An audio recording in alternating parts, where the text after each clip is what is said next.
11 de julio de 1991. Aeropuerto Internacional Rey Abdulaziz, La Meca, Arabia Saudita.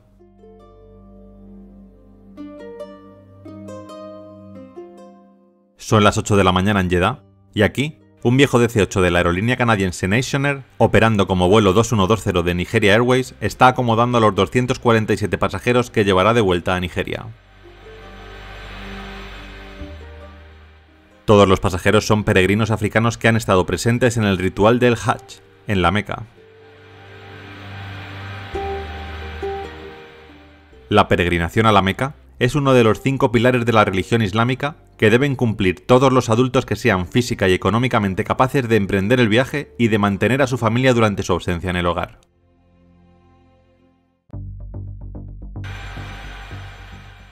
La aeronave, un DC-861 de más de 23 años de antigüedad, fue construida en 1968 y entregada a la aerolínea estadounidense Eastern Airlines.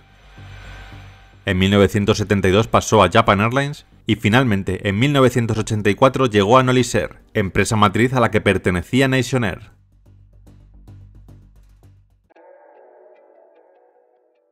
En 1984, el empresario de origen marroquí Robert Obadia vio cómo despegaba el vuelo inaugural de su nueva aerolínea, Nationair Canada, que partió hacia la República Dominicana.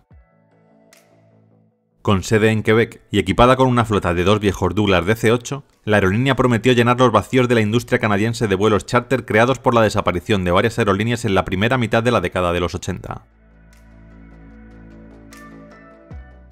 La estrategia de encontrar vacíos y llenarlos, en lugar de competir con otras aerolíneas, resultó lucrativa.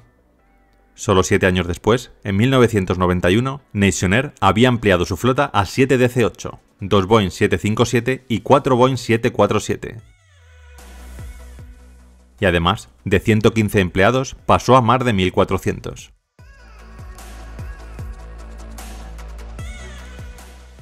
Los pasajeros se quejaban de que sus aviones estaban descuidados, eran ruidosos e incómodos. Sin embargo, la seguridad no parecía estar en cuestión. Como parte de su estrategia de encontrar y llenar los vacíos de la industria, Nationair buscó activamente contratos de corto plazo en el extranjero. En julio de 1991, la gerencia recibió una oportunidad inusual. Una aerolínea que había sido contratada para transportar peregrinos a la Meca se había declarado en quiebra.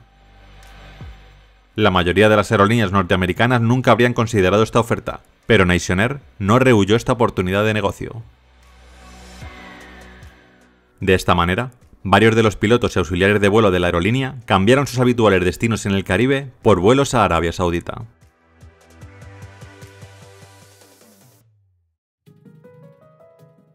A los mandos del vuelo 2120 está el capitán William Allan, de 47 años, un piloto experimentado con cerca de 11.000 horas de vuelo que trabaja para Nationair desde hace solo 2 años tras su jubilación en el ejército, donde sirvió durante 28 años. Junto a él, el primer oficial Ken Davidge, de 36 años, que acumulaba más de 8.000 horas de vuelo. También en cabina viaja el ingeniero de vuelo Victor Fer, de 46 años, que también acababa de dejar el ejército y que acumulaba 7.500 horas de experiencia. Además, 11 miembros de la tripulación completaban el pasaje. En total, 261 personas a bordo del DC-8.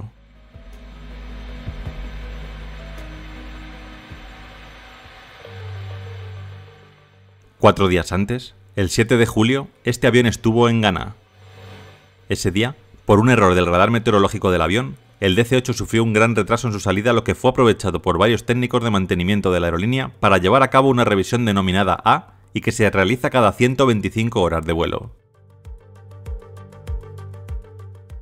En esta revisión los técnicos encontraron varios pequeños detalles a tener en cuenta. Además, midieron la presión de los neumáticos y pudieron comprobar que algunos de ellos estaban con valores significativamente menores a su nivel mínimo exigible. Pese a esto, nadie infló los neumáticos. La razón: estos estaban llegando a su ciclo final y serían reemplazados por unos nuevos en tan solo 3 días. Para que esto no supusiera un problema para los mecánicos, alguien falseó los datos de la presión de los neumáticos indicando que todos estaban dentro de sus valores mínimos de seguridad.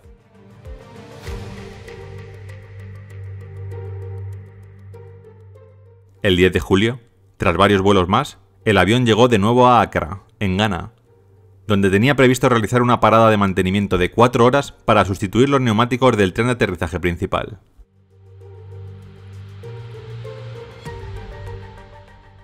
El mecánico jefe Philippe había dispuesto previamente que las nuevas ruedas se almacenarían en la propiedad de una empresa local con sede en el aeropuerto. Pero cuando el avión llegó y los mecánicos se pusieron a trabajar, se encontraron con un problema. El almacén que contenía los neumáticos estaba cerrado y nadie tenía la llave. Les llevó casi 2 horas encontrar a alguien que pudiera dejarlos entrar. Cuando los mecánicos estaban a punto de empezar el trabajo, el oficial de operaciones que estaba con el avión en Accra recibió un fax urgente del director de proyectos en Canadá. Máxima urgencia, decía. Por favor, hagan todo lo posible para que el avión vuelva a Jeddah antes de las 8 de la mañana GMT o perderemos mucho. La situación con Nigeria Airways es crítica. Están entregando a nuestros pasajeros a otras compañías debido a la demora.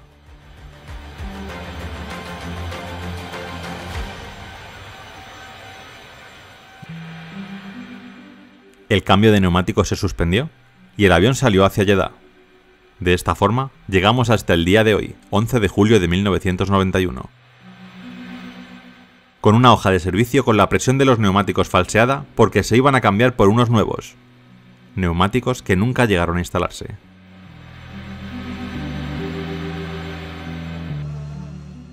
El calor es abrasador pese a que tan solo pasan unos minutos de las 8 de la mañana. Por fin, a las 8:10 de la mañana, el DC-8 que operaba como vuelo 2120 de Nigeria Airways se alejó de la rampa de la terminal y comenzó a rodar hacia la pista 34L para despegar.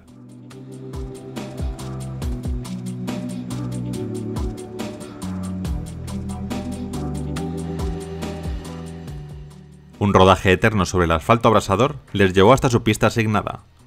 Eran las 08:21 en ese momento. A las 8:27, con el primer oficial Davidge a los mandos, el vuelo 2120 inició su carrera de despegue por la pista 34L. El avión cogía velocidad. Alcanzaron los 60 nudos rápidamente. Y en ese preciso instante, todos los ocupantes del avión sintieron un pequeño bache y un ruido de aleteo constante durante unos segundos. ¿Qué ha sido eso? ¿Crees que hemos podido pinchar una rueda, Vic? El avión siguió acelerando, alcanzando los 80 nudos, después los 90. Finalmente, 45 segundos después de iniciar su carrera, alcanzaron V1 o velocidad de decisión, el último punto en el que podían cancelar el despegue.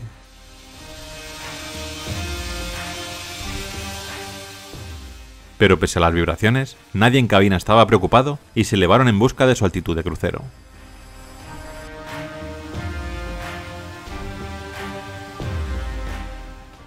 Tasa de ascenso positiva. Tren arriba.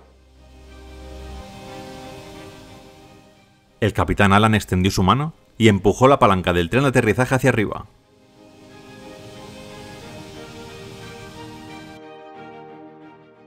Los pilotos no podían ni siquiera sospechar que desde ese preciso momento, el vuelo 2120 se convertiría en su peor pesadilla. Durante los 2 minutos siguientes, el vuelo continuó con total normalidad.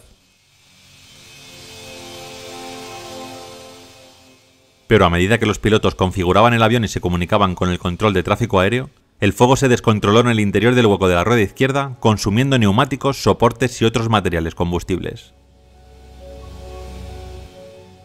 Las líneas hidráulicas cercanas comenzaron a romperse, liberando líquido hidráulico inflamable que aceleró aún más el incendio. El chorro de este líquido en llamas comenzó a actuar como un soplete. Tal fue así que llegó a perforar el fuselaje del avión.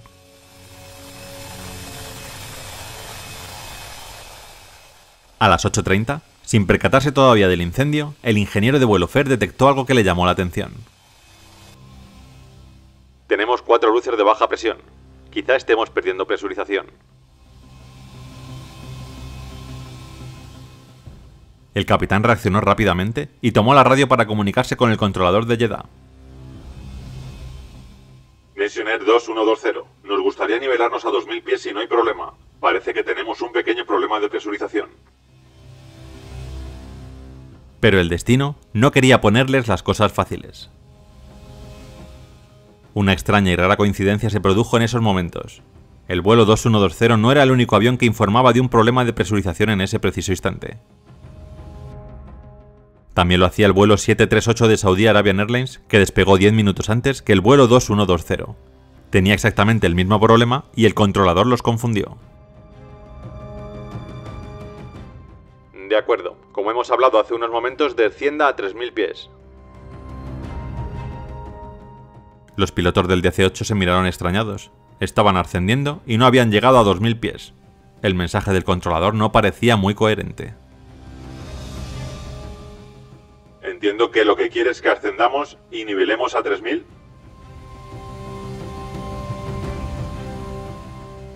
Mientras tanto, en el hueco de la rueda, el fuego atravesó la pared y el depósito de combustible central, lo que literalmente echó más leña al fuego. El creciente infierno se extendió de manera imparable en todas direcciones, devorando un sistema tras otro. Las advertencias comenzaron a dispararse en la cabina a medida que el cableado crítico se convertía en cenizas. Para ese momento, las líneas hidráulicas habían estado perdiendo líquido durante tanto tiempo que degradaron seriamente la presión en el sistema hidráulico. Los controles comenzaron a volverse lentos y difíciles de manejar.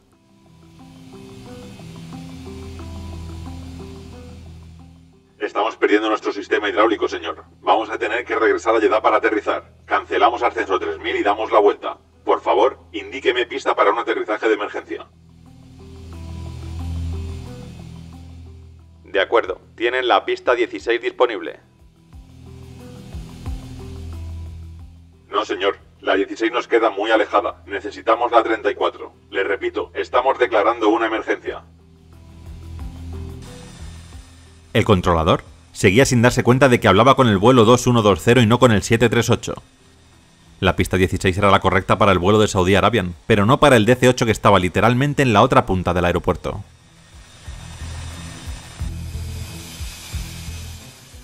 El fuego se expandía exponencialmente, atravesando el piso por encima de los huecos de las ruedas hasta llegar a la cabina de pasajeros.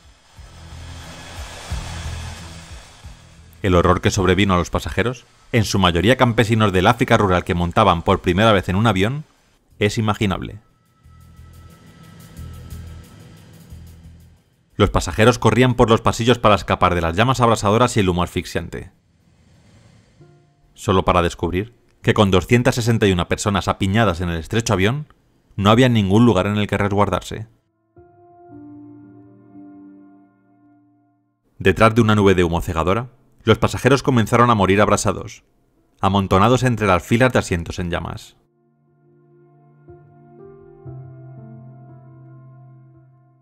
Mientras, los pilotos, ajenos al terror que había tras ellos, intentaban llevar el vuelo 2120 de vuelta al aeropuerto.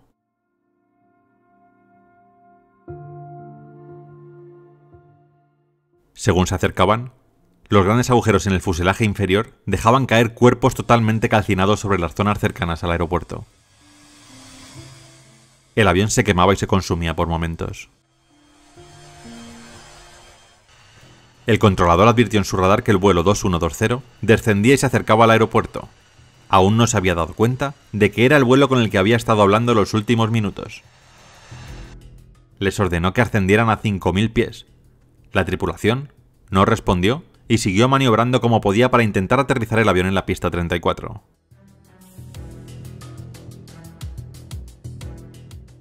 Unos segundos después, la grabadora de voz dejó de grabar cuando el fuego quemó los cables que la conectaban a los micrófonos de la cabina. Pero el avión siguió volando, con el capitán Alan manejando los controles y la radio, mientras David y Fer intentaban frenéticamente mantenerse al tanto de la lista de fallas mecánicas.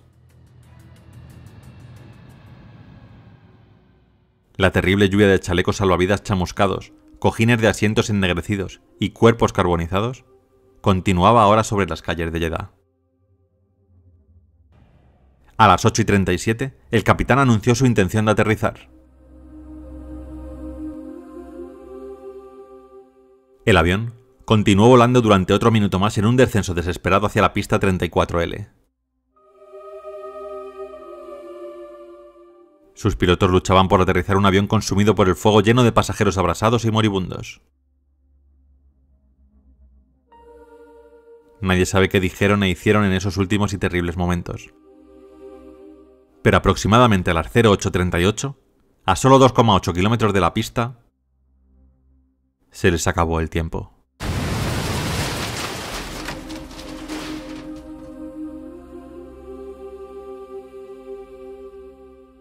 Todo lo que se sabe con certeza es que el avión finalmente golpeó el suelo en un pronunciado descenso mientras se inclinaba hacia la derecha, estrellándose contra el desierto convertido en una enorme bola de fuego. Los 261 ocupantes del vuelo 2120 perdieron la vida en este accidente.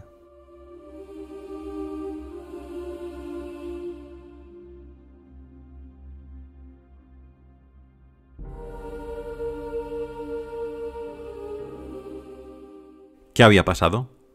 ¿Pudieron haberse salvado de alguna manera? A las pocas horas del accidente se inició una investigación dirigida por la Presidencia de Aviación Civil del Reino de Arabia Saudita junto con la TSB canadiense. Según determinó el equipo de investigación, el incendio se inició cuando un neumático falló durante el despegue. Posteriormente, al retraerse el tren de aterrizaje, fue arrastrado hacia el hueco de la rueda, donde acabó destruyendo el avión.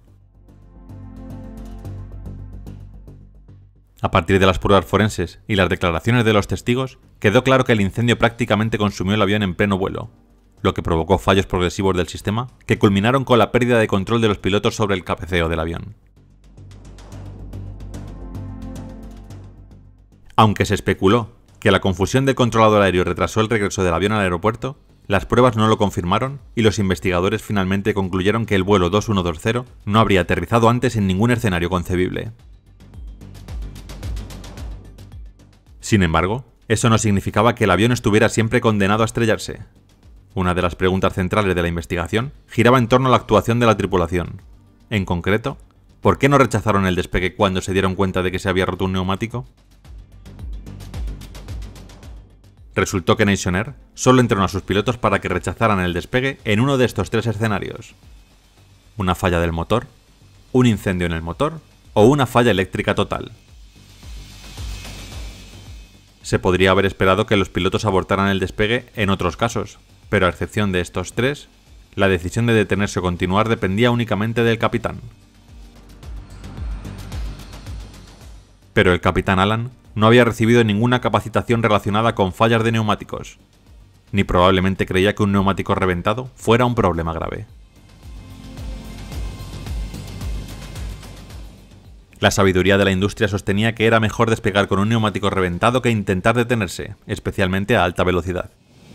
Pero en este caso, la velocidad del avión en el momento de la falla era lo suficientemente baja como para que detenerse hubiera sido trivial.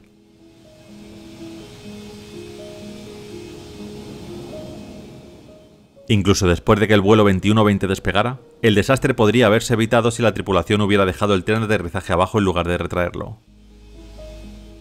Algunas aerolíneas de la época entrenaron a sus tripulaciones para que no retrajeran el tren de aterrizaje si se sospechaba que los neumáticos estaban dañados, pero Nationair no era una de ellas.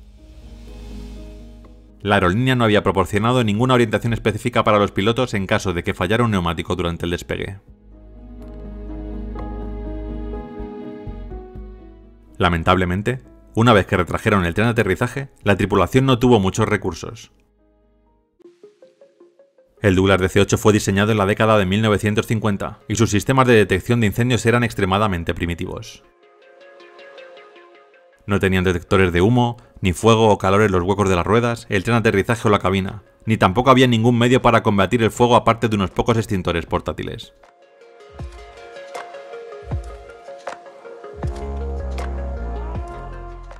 La investigación acabó descubriendo que los mecánicos sabían de los neumáticos desinflados desde el 7 de julio, pero que el director del proyecto, al carecer de la formación pertinente para tomar una decisión informada, había impedido el mantenimiento de los neumáticos porque el avión iba retrasado, obligándolos a registrar lecturas de presión falsas en el registro para que el avión pareciera apto para volar.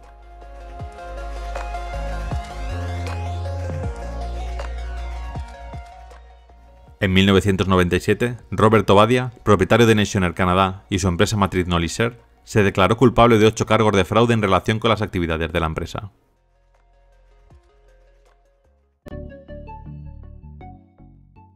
Gracias a todos por haber llegado hasta aquí.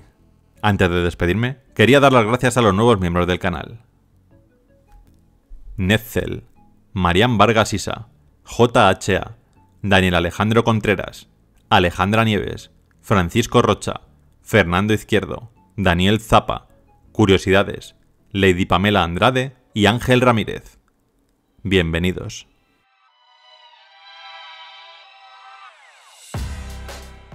Nos vemos en 7 días, amigos.